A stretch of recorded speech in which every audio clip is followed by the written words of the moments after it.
Assalamualaikum warahmatullahi wabarakatuh. Sahabat petani, kembali lagi di channelnya Harus Bintang. Mudah-mudahan teman-teman dalam keadaan sehat dan baik-baik saja ya. Amin. Channel Harus Bintang udah lama gak unggah video ya. Kebetulan di sini saya akan berbagi pengalaman tentang pohon cabai atau tanaman cabai ini ya. Jadi di sini saya akan menjelaskan atau pengalaman saya tentang layu pada cabai.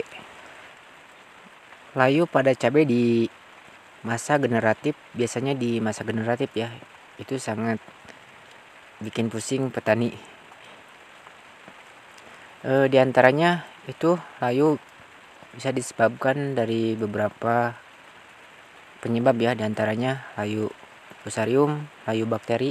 Nah, dan di sini saya tidak akan menjelaskan kedua layu tersebut. Pengalaman saya dalam menanam cabai akan saya bagikan di video ini ya. Jadi tonton sampai habis video ini untuk mengetahui layu pada cabai di masa generatif ya.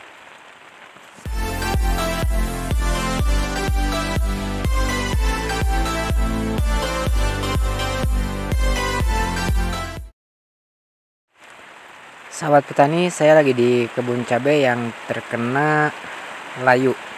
Kebetulan ini layunya di masa generatif. Nah, seperti ini ya tanamannya. Jadi penyebab layu tersebut menyebabkan daun cabainya itu keriting ya.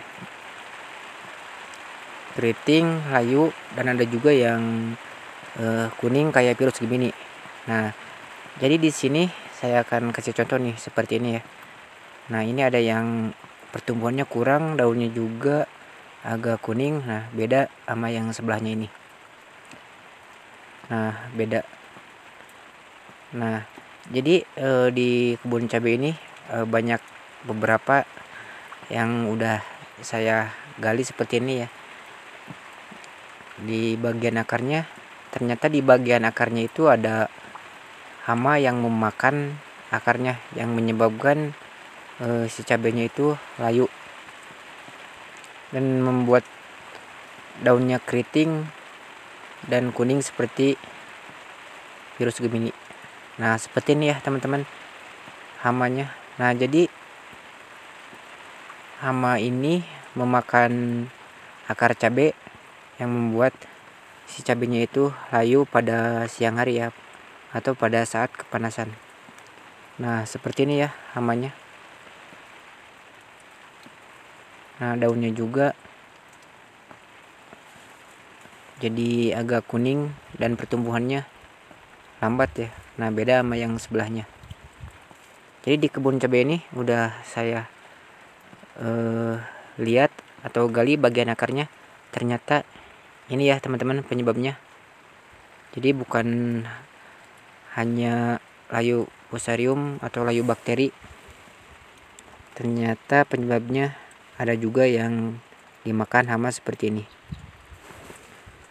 Bagaimana cara mengantisipasi atau cara membasmi hama ini? Jadi pada saat pengocoran saya tambahkan dengan insektisida yang bisa membunuh atau membasmi hama tersebut. Dan setelah hamanya kita basmi, maka pertumbuhan cabai akan normal kembali ya. Meskipun tidak senormal yang akarnya tidak dimakan sama hama tersebut. Jadi layu itu bukan disebabkan hanya layu fusarium atau layu bakteri, tetapi bisa juga disebabkan sama hama seperti ini ya. Nah, itu ya teman-teman dalam membasminya. Jadi menggunakan insektisida pada saat pengocoran.